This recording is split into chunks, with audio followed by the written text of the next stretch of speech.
taking us on here, Bogey. Yeah, I would agree with that. Look, you know what it is? They knew Bobby Quinn and Matty Patty. Yeah. They knew that we were on the air. That the Valenti show, they had a little travel day going out to Vegas. They wanted to drop some news for us, right? They knew we would handle it professionally in a professional manner. Eric Ebron, the Lions just flat out cut him. It saves them about $8 million in cap space, which they've had a decent amount of cap space, and whether they've missed out on free agents or they were kicking the tires of Frank Gore and Jonathan Stewart and everybody else and Richard Sherman, and they've just signed the 2 linebackers and a couple of their own players as well. So they let Darren Fells leave earlier today. He signed elsewhere, wherever. And now Ebron, they just cut. They couldn't find a trade partner, so he's gone.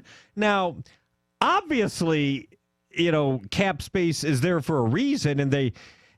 suggestions. I'm just looking real quick at the ticket text. Got Jordy Nelson from the Packers. I'll go back to what I started last night with, could there be something coming soon? Soon? When it goes back to the whole idea of how desperately the Patriots always wanted a big body in the middle of their defensive line, and Ndamukong Suh. Have the Dolphins officially released him yet, or not? I don't think yet. Not yet. They have to do it by 4 o'clock, though, if they're going to do it, right? If they want to for cap purposes, yes. Right. Yeah, just like, well, that's why the Lions just released Eric Ebron, too, because you got to get it done. Otherwise, it's guaranteed, and you're essentially, paying him without even wanting him if you end up cutting him after. But for me, I don't like the idea. It's like the Red Wings where they would just give up young prospects or give up young guys or something like that. I don't like giving up guys for nothing. At the same time, Eric Ebron, to me, was a problem. He was not... I agree. It was too much money, and it wasn't consistent enough. I agree with that. And I got to believe that Bob Quinn kicked the tires with a lot of different teams out there. I'm sure he did. But you know what? I still don't give him a free pass for not. The end result is you lose an asset and get nothing. Now, you say, well, get nothing. They got cap space. Okay, until I see what is done with that cap space, I'm going to give this an F right now. If they do something with the cap space, then I will feel better about it. But you don't just put together $40 million in cap space to do nothing with, just to hang on to it. Well, I don't know. Some teams do.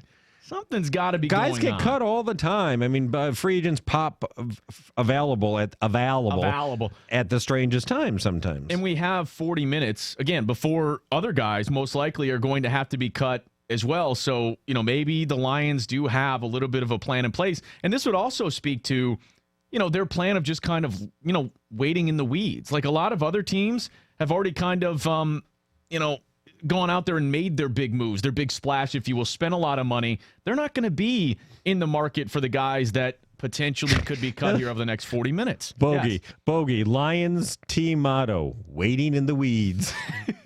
For 60 years. Ready to attack. Waiting in the weeds. Well, looks like those weeds are moving over there. What's the? We think the Lions are waiting in those weeds. Look, Eric Ebron gets released by the Lions. This just coming out a little bit ago. Love it, hate it. Wojo apparently just disgusted with Bob Quinn. I thought he would get something for him. I'm sorry, I overestimated the great and mighty BQ. Was he? Okay, Jimmy Graham just got $10 million a year. Was Eric Ebron really worth $8 million, a little over $8 million? No, but that shows how a teams value a playmaking tight end. And technically, Jimmy Graham dropped the ball more than Eric Ebron last year, and yet nobody wanted to pony up a 6th-round pick for him. There, you want to add this? What was your favorite Ebron drop? Since 2014. It was late in last season, over the middle, down the middle of the field, into the end zone, where it looked like a defender kind of put his hand up and maybe almost tipped the ball, but didn't. That one. That's true. That was a great one. You thought he had it, thought he came down with it. Nope, didn't. Ticket text 97136. People are still mad at us suggesting that women don't want to. Of course, we know lots of women want to watch the NCAA tournament with their dudes. But for those dudes who don't have somebody like that, then there probably are negotiations underway. That's the only point we're saying. Ticket text 97136. See, here's a woman. I got to go out and watch the Michigan game tomorrow night or watch it quietly while the boyfriend sleeps. I also have tickets Friday and Sunday at LCA. See, there are women that actually prefer it. amazing. By the way, a lot of fans of Julie on the ticket text as well. Yes, Previous there are. caller said they spend their anniversary watching the NCAA tournament opening round. 2 TV setup. She makes some corned beef. Exactly. Nachos. Some corned beef for you. Wait a minute. Is everybody's wedding anniversary St. Patrick's Day? I feel like everybody is saying that. It's their wedding anniversary, Saturday. Everybody's saying that. I mean, by everybody, I mean like 10 ticket texts. Well, that means everyone, clearly. Pretty much everybody, yeah. Let's go to Drew in Rochester Hills. You're on 97 on the ticket. Hey, Drew. Hey, guys. How you doing? Hello, Drew. Just kind of curious that the Lions might be trying to set something up to get Le'Veon Bell. Do you guys think that might be a possibility? No, I don't. I don't even know how that would possibly the Steelers, work. the Steelers franchised him. Yeah. So you can trade and they can still work out a long-term deal. But I do think, give us your other suggestion, your other theory then. And my other theory is I do think they're setting it up for Sue if the Le'Veon Bell thing does fall through. See, I just threw that idea out fancifully kind of last night when Haloti Ngata left and I thought he was going to stay. But I was talking to some more people, friends and people like that follow football and in the business, out the business. And like, would you do that? And they go, hell yes, I would do it. As long as it's reasonable. He's still a very good player, of course. But again, it seems pretty clear by the Lions going out. And again, we're just reacting to it right now. If you want to get involved, 248-539-9797. The Lions officially release Eric Ebron after his run here in Detroit. Clearly a fan favorite. But to me, the Lions don't want guys like that in the locker room. And I'm not saying Sue and Ebron are the same guy necessarily, but you don't want troublemakers. You don't want guys, that seem to be more about themselves or don't understand how it works. I just don't see him being, and Ndamukong Suh specifically, a Bob Quinn, Matt Patricia, Patriots type of guy. And I know they don't want to duplicate the Patriots stuff, but they've had some guys like that. They've had some guys, some me first guys. Bob Quinn? Yeah, they go, well, he hadn't been the general manager there, but they go and get like a running back every year. Randy Moss, they went and got. I mean, they'll take flyers on people. But again, that's not Bob Quinn. He wasn't the GM, but he is now. Not to mention, are they going to do that right now?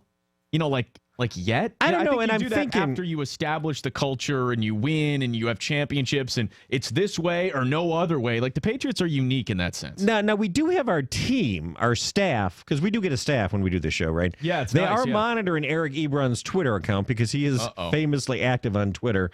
And I do remember it wasn't even just his Twitter account; it was when Caldwell got fired. Eric Ebron, speaking to the media, was very lukewarm about returning. He was like, I don't know. We'll see. I mean, I don't know if I'll be back or not. I don't know if I'd want to be back. Depends on what they do with the offensive coordinator and stuff. We'll see. Mid-season, he openly talked about it. Right. I mean, it was astonishing. Listen, I totally get that. I mean, that's a top 10 pick. And I got to believe, from, there's no doubt. 4 years ago, 3 years ago, whatever it was. Yeah, and this ticket text backs that up. Bogey's wrong. It's a terrible day. We cut a top 10 pick after 4 years. That's awful, and they couldn't even get anything in return for him. Brutal. And I get, where some fans will look at it from that standpoint, but at the same time, wasn't it pretty clear to, the NFL and to teams around the league that would potentially be interested in him that the Lions didn't want him? It looked like they were going to move on from him, so that makes it difficult to find a team that's willing to give up something of value. If you think you can get him, if you think you can if you make a trade for him, give him a 6th-round pick, he's yours. But if you think you can sign him, there is, I assume, might be a little bit of competition. 2 or 3 teams might want to sign him. Now, here's a relatively clever ticket text. I'll go ahead and read it. I think they were inside the Lions war room when this transaction happened. Quote from Matty Patty. Eric, it's just not working out. We're going to let you go. We need you to sign this on your way out. Ebron goes to grab the paper, drops it, awkward silence. Okay, we do not know if that's how it unfolded. We don't. Okay, might as well get him out of your system. He's on his way out of town. And he had problems hanging onto the ball at times. He did. But I always look at what is there still an asset there? And there was an asset to the tune of, what was it, 53 catches for 800 yards or whatever. Not at that price for me, but 248-539-9797. Ticket text is at 97136. The Lions decide to part ways with Eric Ebron ahead of free agency getting underway at 4. You like it, you hate it. They don't get anything for him. So obviously there's some good and some bad. I got to believe, too, and maybe I'm wrong, something big's coming. Bobby Q he's by the grill. He's working on something You know how big. sometimes teams line up in that two tight end formation? The Lions this year are going to line up in that two cap space formation. Cap space to the left. Cap space to the right. They'll introduce their new free agent. He'll say cap space on his jersey on the back. It'd be great. We'd like to introduce Mr. Space, Mr. Cap Space.